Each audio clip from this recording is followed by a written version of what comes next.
You're tuned into TAB Radio, Racing and Sport. Take TAB Radio wherever you go by listening on the Tab Touch app. Welcome to Often Pacing on Tab Radio, Racing and Sport. Tim Walker will be joined by Matt Young and Oliver Cownie as they delve into the form for today's Pinjarra harness meeting, as well as an early look at tomorrow's meeting at Gloucester Park. We are Often Pacing. Oh, very busy half hour on the way as well this morning. Great to have your company on Often Pacing. Tim Walker with you, our experts standing by, Ollie Cownie and also Matt Young. And Michael Young is going to be a special guest today as we look ahead towards Pinjarra this afternoon and get an update on a couple that are in his stable. And, of course, all eyes very much focused on the WA Derby right here at Gloucester Park on Friday night. And don't forget, tomorrow morning on the Sports Daily, just before 9 o'clock, be listening in from 8:35 in particular with Matt Young's preview. And also after that, we'll have the WA Derby barrier draw.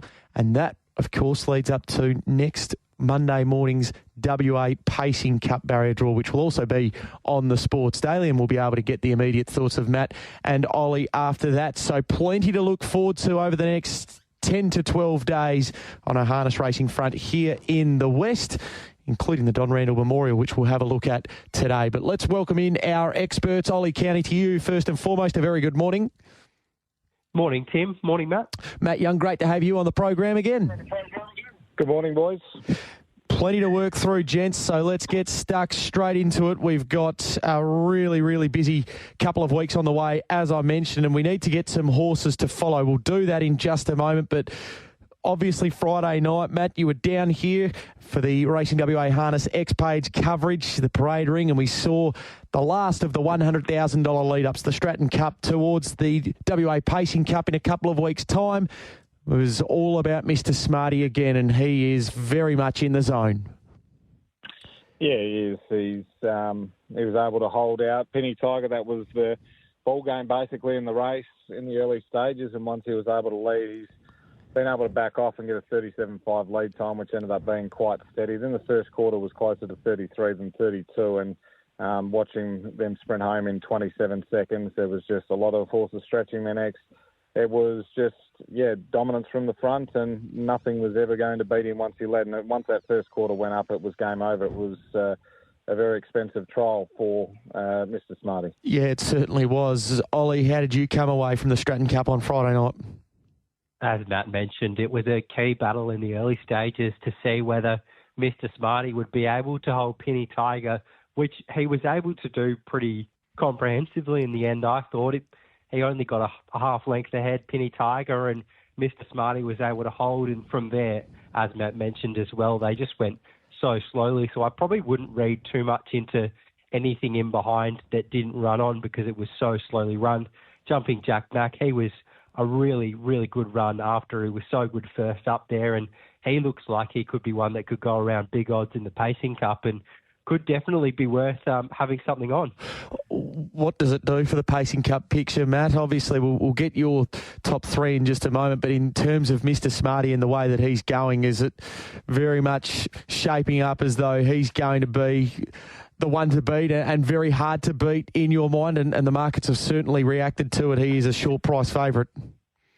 Yeah, look, I'm not disrespecting Mr. Smarty at all because I think he's an incredible talent, but yeah, I think the market has readjusted probably too strongly in the other direction.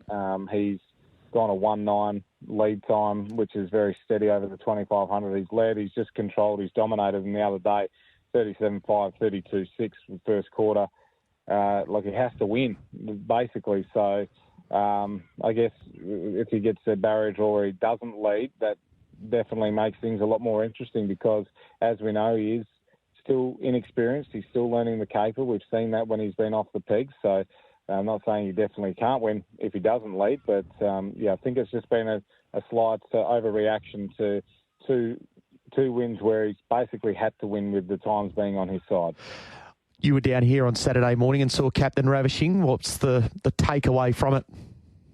Yeah, look, he's the horse that I guess the big query was how he handled the track, and he hangs on Menangle and he hangs around Melton, so I've just come to the conclusion that's just the way he runs, even at Gloucester Park the other day. But look, he track worked fine, and I spoke to Aidan DeCampo afterwards, and he was happy enough with the horse. So I think all roads lead to the Pacing Cup, and hopefully we get to see him very soon, because he's an exciting talent, and it'd be great to see him get back to his best form. $1.85 at the moment is Mr. Smarty, Jumping Jack Mac and Captain Ravishing, both at $7. Minstrel, $8.50. Missed Friday night, obviously, but certainly reassured by Greg Bond last week that he would be all right to go for the Pacing Cup. $9 Laverajo, Tenzing Bromac at $9.50. So just listening to you earlier on, Ollie, that maybe if you were to have an all-in play, the way to go would be Jumping Jack Mac there on that second line of betting. Definitely think he's the one that's come back in terrific order, and he's shown that he can match it with the best in the big races. He was obviously fantastic in both the Nullarbor and the Fremantle Cup, which he nearly was able to hang on and win after he set a really quite strong tempo there. So he's got gate speed as well, which makes a massive difference in these big races if you're able to get to the front. Probably showed there on Friday that anything that does want to get across in the early stages will want to draw underneath Mr. Smarty, who is obviously just a brilliant beginner. He must be one of the quickest beginners in the state to hold Penny Tiger like he did there on Friday. All right, now let's turn our attention towards the Derby. So just a thought on the 3-year-old race from Friday night, Matt? Yeah, look, I was really impressed. I was probably on the fence a little bit about Then You Came Along. Nearly got crossed, so nearly got that right, but he was able to hold up by his tippy toes. But what I was most impressed with is just the way he moves. He looks like he's really developed this preparation, and he's starting to look like a really nice horse. But when Denny Roberts asked him to go, just his point-to-point acceleration and his brilliant turn of foot and the way that he just put them away just justifies why he's in the rankings as high as he is. And, he's a very smart horse. So, yeah, he really turned my head on Friday. I thought, gee, this horse is a pretty smart type, so it was a great win. All right, and Ollie, let's go along to our top 3 pre-barrier draw, which we'll know tomorrow morning for the WA Derby. So last week you were Christopher Dance, Bet the House, Wave Rider. Before we get your thoughts, Matt, Ollie, you can lead us away. I think I'm going to still stick with those 3, but certainly, as Matt mentioned, the one from Friday that really jumped out and goes in as a very solid hope is Then You Came Along. It was just amazing the way he travelled the whole way around, and on the corner you just looked and thought, gee, how far is this going to win by? He was travelling there. I still think Christopher Dance deserves to be the top-ranked horse. He was fantastic last start.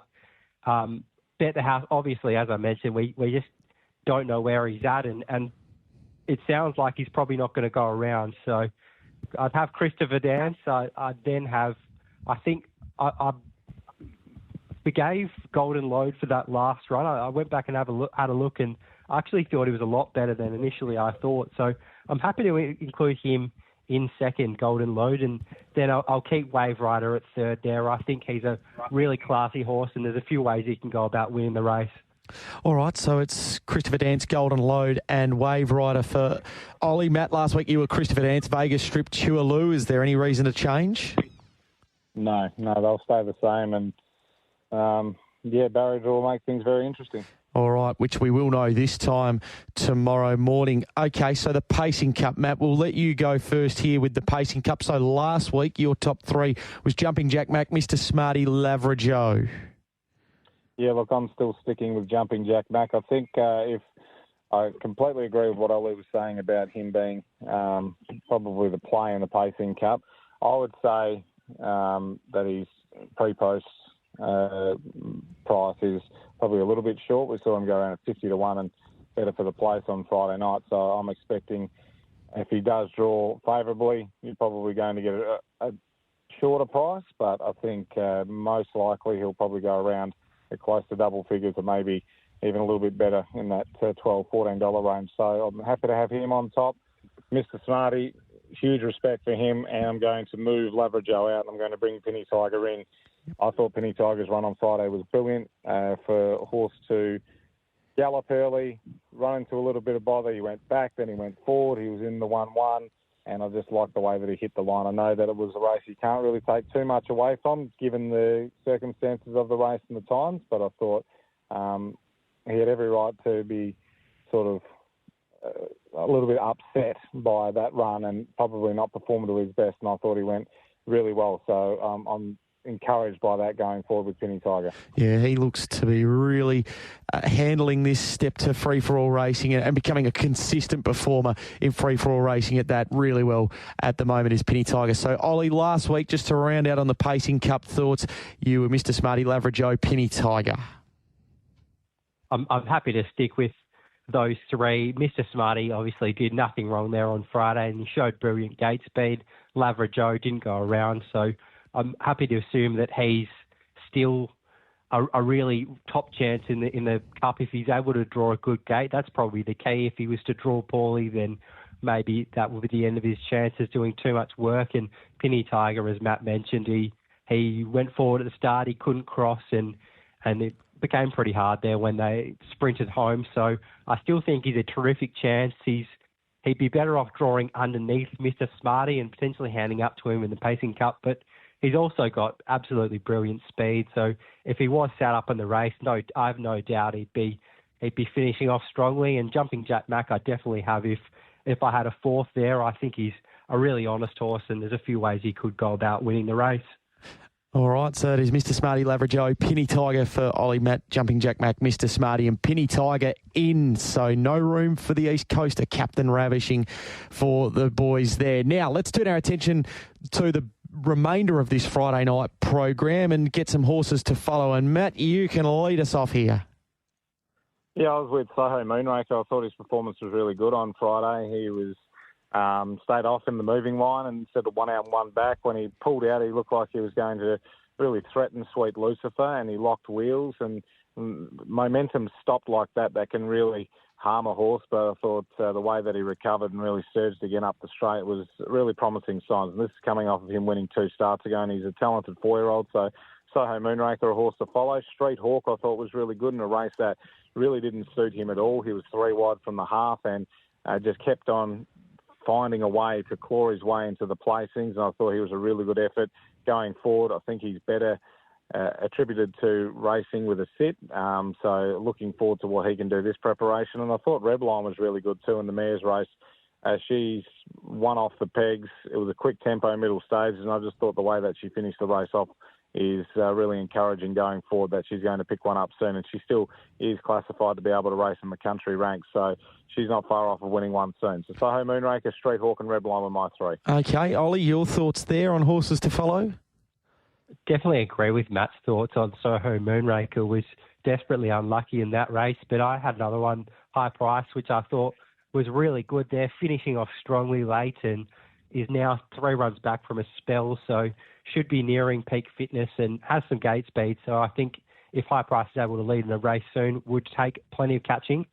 The second horse I had was Mr. Mont Blanc in race 6. I thought he was another one that was hitting the line powerfully late in what was a really strong race for him. So I think he's a horse with brilliant gate speed, so he can always put himself in a position to win races, and I'm happy to follow him going forward. And my last horse to follow was Peaceful in race 7. I just think she's been desperately unlucky in the last few starts. She's going as well as a horse possibly can be without winning. She's just been doing a stack of work. She got back to last there on Friday, circled around the field, sat outside leader, but was really game in defeat.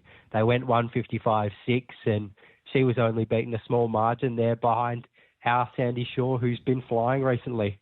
Okay, so that is Soho Moonraker, Street Hawk and Rebline for Matt, High Price, Mr. Mont Blanc and Peaceful for Ollie to Pinjarra today. And Matt, you are going to start things off here. Your first play of the day comes up in race number 4.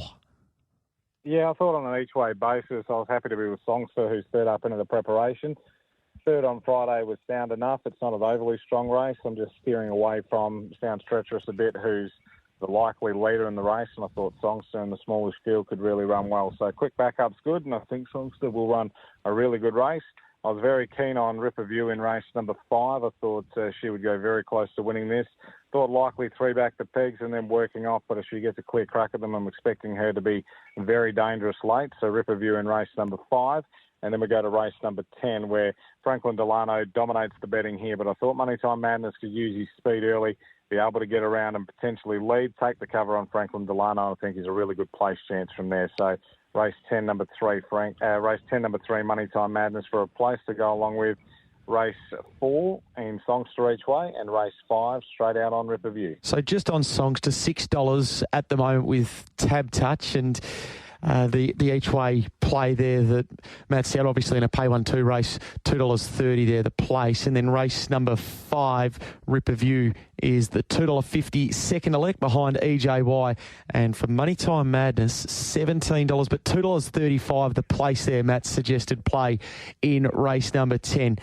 Ollie, you're going to go through the middle part of the afternoon, and race 6 is your first play of the afternoon. Yeah, kicking things off in race 6. It's Just a Shot Away is in brilliant form, placed in its last 3 starts. It's just going really well at the moment and gets the key draw here. I think can lead in the early stages, hand over to Mickey's Beach and run a place from there. Really looks a really strong place open that race. All right. And then race 7. On to race 7, we've got a horse which I just think is going unreal since joining the Ryan Bell stable. First few runs have been terrific. Last start was really good, making up really good late ground in a decent mile rate. I think can lead in this race. Pecunious might be happy to take the sit there first up, and from there Get the Booth would take all sorts of catching in that race. I think it's not an overly strong race, so can continue on a winning ways there. And then in race 9, I thought a horse here, first up, Our Vinny, was, I thought, a bit ordinary, and then a couple of starts since have been really good. One at Narrogin was good, and then last start behind Canterbury and Blaze Coops was fantastic. So he's got very good gate speed over the mile. I think he can lead them up, and if he leads, he'll take all kinds of catching there. So I'm happy to be with Our Vinny in that race, and I think he can lead and win. $2.90 with Tab Touch at the moment, Our Vinny. Race 7, number 2, Get the Booth, $1.70 as things stand. And in race number 6, It's Just a Shot Away the place, $1.90 at the moment with Tab Touch on the place front, and $11 if you're keen on something. It's Just a Shot Away there to win that 6th event on the program. Ollie, keep rolling, because tomorrow night you're going straight to the first race here at Gloucester Park, or it'll be 4:22, so an afternoon start, late afternoon start here in the West. It's a good little race, this first race. There are a few horses in this which are going quite well at the moment. I was happy to be with Benji, who I thought was nearly a good thing beaten last start. Just took off for a run quite late and was absolutely flying into it and couldn't quite make up the ground, but it was still a fantastic run and only got beat 4 metres into 7th. So I was thinking there could be some early speed in this race. Unlucky, Black Rock and Roe Darcy, they all like to be up on the speed. Bramante Steps in another one that could go forward at the start, so I really thought this could set up perfectly for Benji, who can run it over the top, and I think it'll be really hard to beat in that company.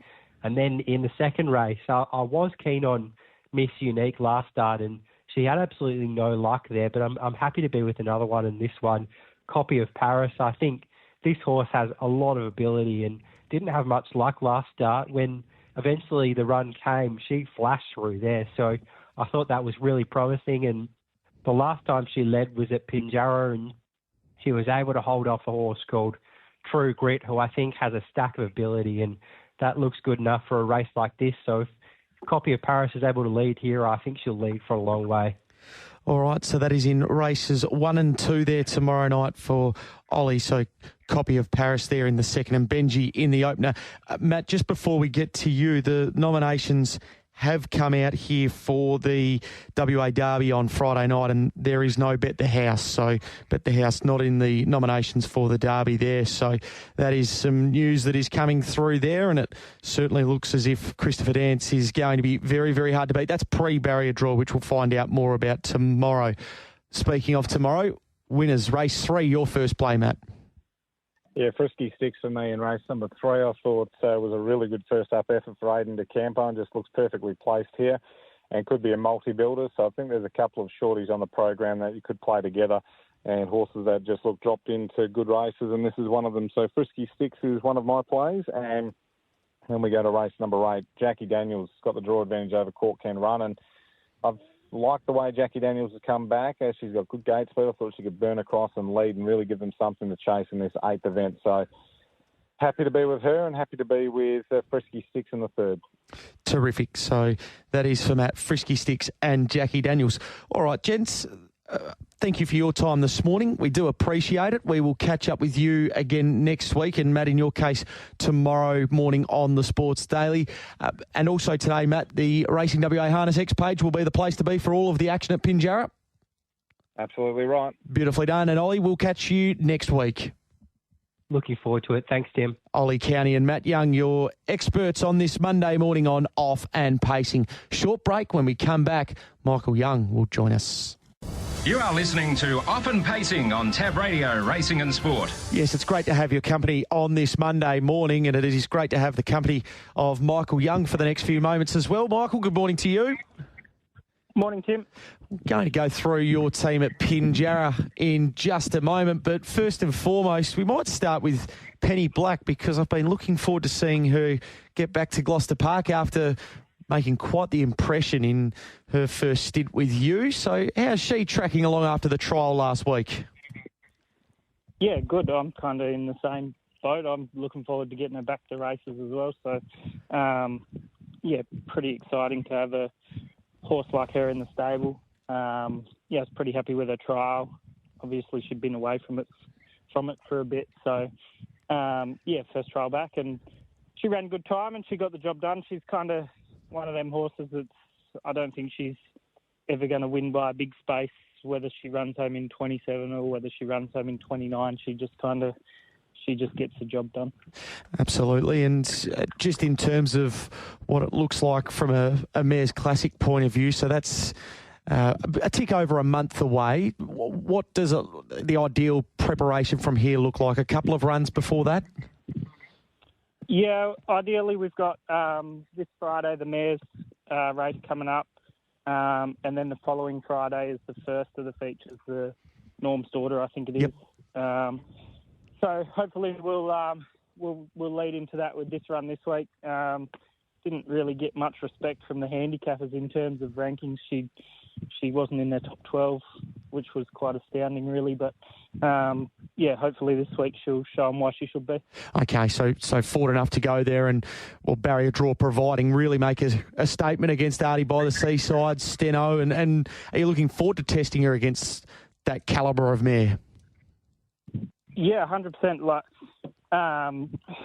she's probably a bit unlucky the era that she's in and the racing style that she has. Like, comparing her to probably the other two pretty decent mares I've had, never mind the Carrots and 18 Carat. I think Penny Black's a lot better, but her racing style is she's a bully.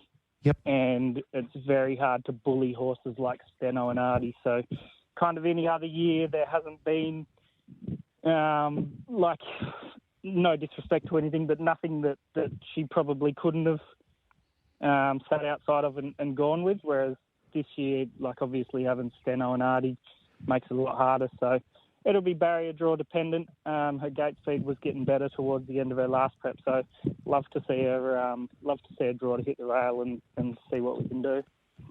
It's only 12 that have been nominated for this Friday's Mares race, so looking forward to that and the return of Penny Black. But more immediate matters this afternoon at Pinjarra, and been keen to get your thoughts on this trotter that you've got in the opener and how he indeed is tracking. Of course, had a little stint with you not too long ago, that being Tricky Nix. He only had the one start here in the West, but what can you tell us ahead of his return today?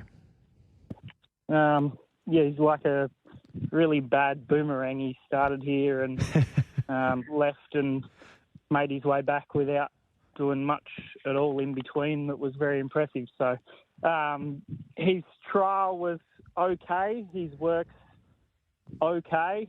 Not a huge fan of the horse. Seen the prices before. I reckon he's missing a zero. So yeah, it'd be just see what happens today. Okay, all right. So just a word of warning there with Trixie Nixie in the opener. What about the second, Ice Cold Sapporo, who we get to see for the first time? Are you expecting him to go there today and prove very, very hard to beat, as the market is suggesting? His trial was quite good. He was pretty strong through the line. He's been like a long-time work in progress. Steve was really patient with him early, and then he come to me with the hopes of racing that prep, but he didn't make it, so he went out and he come back, and now here we are. But he's got a few gating issues. I think the motor's there and the heart's there, the ability's there, just the legs don't always go where they're meant to go yet. But he didn't seem to put a foot wrong at trials. Junior was pretty happy with him. He's one of them horses. He's quite short in the market, and he could win, and I wouldn't be surprised at all. But it's more just giving him a good experience at the moment, because I think he's going to be okay down the track. Okay, that is in race number 2, a $1.60 favourite with Tab Touch. Yo Adrian gets the draw advantage today. Drawn barrier number 1. Do you envisage that this can be his afternoon, because he is knocking on the door? Yeah, he's probably the worst horse in my stable, and he's probably my very best chance today. So he's actually going okay. He's a bit of a battler, but he's going okay. His gate speed is pretty good. Put some blinds on him last week at Collie because Shannon thought he was switching off. Kind of when he was pulling him out, he said he was spurting and then switching off a bit. So put some blinds on him. Shannon pulled the blinds at Collie and he booted away and then pulled up late. So hopefully Shannon learned something from that, how to drive him today. He should lead. It's only a mile. Should be enough there to keep him interested. I thought he'd win today. Okay, all right. But again, that word of caution that the worst horse in the stable, hopefully he's not listening. What about Pecunious? What's the 6 weeks look like since we last saw her, obviously sent back to trials? Yeah, she's a bit of a funny horse. She drew one today, which helps her immensely. So I'll just leave it up to Junior how we play it early. Probably wouldn't be the worst thing in the world to sit on Belly's horse, and it probably nearly sizes up second at worst. Yep. But we'll come out and see what happens, because it's had tractability issues in the past. So if something happened to go wrong with it, then we'd probably hold the front ourselves. So her trial was good. She has a phobia of winning, it seems. So it looked like she was going to go straight past that horse, and then Junior nearly fell in the dust sheet. She stopped that quick. So, probably bodes well for running second behind Bellies today and not really for winning. Okay. All right. Definitely a place hope there. And McLarney as well. You've got your hands on him. So the old boy, can he run a cheeky race in the Don Randall today? I'm pretty happy with him. His trial was pretty good. Obviously not an easy task having Penny sit outside you and Monster you late. But he didn't really throw it away. He kind of kept whacking away to the line. He would have needed that trial, and today will just be kind of another trial for him. Gave Aaron a drive, whereas he can hopefully just step him away and go the rail and follow him around. Look to see him hitting the line, but I think he'll be winning in time. His work's pretty good. He's kind of been unlucky that he come at the wrong time. I've used him as Penny's chopping block, but he's dealt with it pretty well, and I can see a couple of races for him down the track. Okay, all right. But as you mentioned, Yo Adrian, perhaps the best of them today, albeit that little caveat there that he isn't the one that's right up there at the pointy end of your stable and the quality of horse that you have got. Just very quickly, Gary Hall Jr., you locked him away for the Gloucester Park Gurus slot. How's the build-up going? You're making sure that he's absolutely primed for it? He wasn't my vote as driver, but he snuck through. So I guess we'll just deal with what's put in front of us at the time. But he's great. So it should be good. It's a good initiative and it's a bit of fun. So there's about 6 or 8 of us in our group, and we'll go over and. We'll have a good time, and it should be good. All right. Hopefully he wasn't listening to that clip earlier on. Good luck today, and good luck in particular with Penny Black. It'll be great to see her back and see how she lines up against Artie by the Seaside and Steno this Friday night. No worries. Thanks, Tim. There is Michael Young with us on Off and Pacing this morning, and that gets us to the end of the program today. Great to have your company on the program. As I mentioned, WA Derby barrier draw tomorrow morning on the Sports Daily, just after 8:30. Be listening in for Matt's preview and then the draw itself. For next Monday morning, Melbourne Cup Eve, we are going to have the WA Pacing Cup barrier draw on the Sports Daily, and we'll get Matt and Ollie's reaction in the immediate aftermath to it on Off and Pacing, and we'll start our build-up from there. So plenty to look forward to over the next 10 to 12 days. First and foremost, if you're going to have a bet today, make sure you do it responsibly down there at Pinjarra with Tab Touch, and good luck if you are involved in the meeting. I'm going to vacate the chair and I'll leave you in the capable hands of Leah Ernest for the start of race day. You win some, you lose more. For free and confidential support, visit gamblinghelpline.org.au.